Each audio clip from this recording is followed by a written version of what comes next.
Does Congress have a shred of credibility? Or maybe I should ask, does anybody even care anymore? I'm PJTV's Scott Ott, joined now by Bill Whittle and Stephen Green.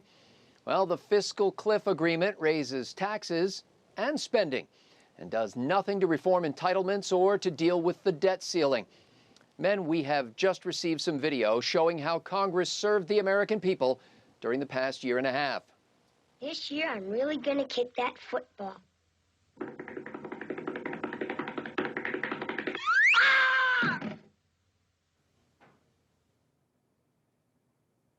Well, first we had the looming 2011 debt ceiling threat, then the dramatic super committee meetings, then the foreboding specter of the sequester, then the ominous fiscal cliff deadline. End result, spending goes up, taxes go up, and nothing changes with any of the major cost drivers. Well, Bill Whittle, in hindsight, should Congress just have skipped the drama and moved straight to the spending and tax hikes? And what do the American people now think of their Congress? Well, first of all, let me just reference the Charlie Brown clip you showed just a moment ago, because like all good Americans, I'd seen that special when I was a kid. I'd grown up on that special. I'd seen this 100 times, saw it in the strips too.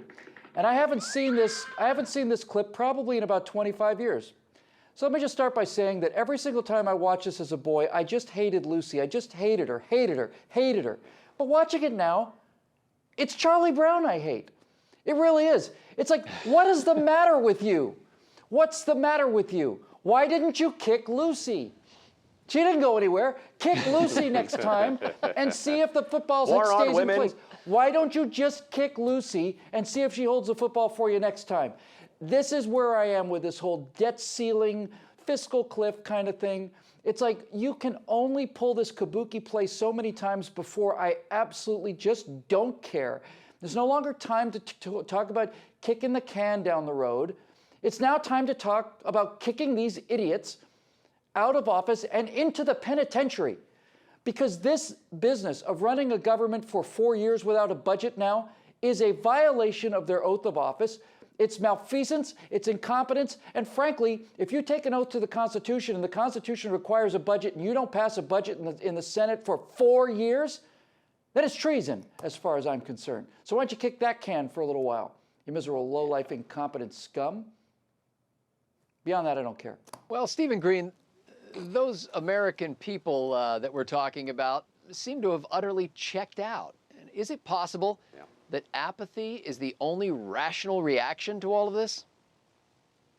Well, it may or may not be rational. I happen to think it does. But you know what? Years ago, George Will wrote a column, or was on This Week, I can't remember, arguing that our low voter turnout, which America has compared to most Western democracies or in republics, our low voter turnout is actually a sign of political health, because people don't care that much about politics because things are pretty good.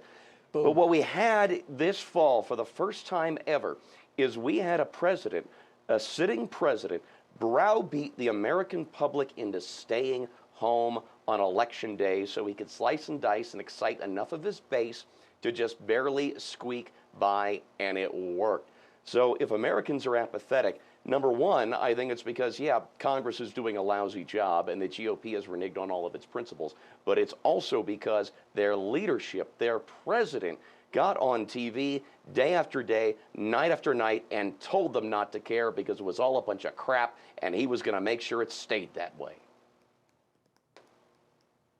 Well, Bill, I hate to even ask this, but what if it doesn't get any better than this? Have you and I and so many Americans for whom the future of our country and our Constitution are serious, consequential matters, have we simply wasted our time and frittered away our passion for naught? Yes, but I listened to Scott Rasmussen before the election, and he was saying that the numbers for congressional approval now hover around 12%. It's occasionally been in single digits, certainly in single digits on certain subjects. Think about that. And what Rasmussen said was, he said, organizations that have that level of support, doesn't matter what the organization is, simply don't survive. People have given up on Congress. They've given up on this entire system of self-government. They don't believe that anybody's minding the store, and they have every reason to believe that. The evidence is overwhelming that no one's minding the store. So where does that lead you? That leads you into two different possibilities. There's a world where people simply accept rule by fiat, or there's a world where the level of anger and disgust becomes so great that there is, in fact, a revolution in America's future. And I don't necessarily think, and in fact, I don't think it's going to be a revolution at gunpoint. I think it is going to be I think there's going to be a moment where somebody is just going to, it's going to be like the Tea Party thing when he gave that speech on TV. And I think people are just going to say, that's it. That's it. We've had enough of you clowns. And I'm going to dedicate the next 2 years to making sure that individual American citizens run for every office in the land. And if you're the kind of person who says, I can't afford to go run for Congress, I have a business to run, you're exactly the kind of person that we need. And I'm going to do my level best to make sure they get the publicity and the money they need to go. I don't care what party they're in. I genuinely mean this. I don't care what party they're in. I want these idiots out of here. I want every single one of them out.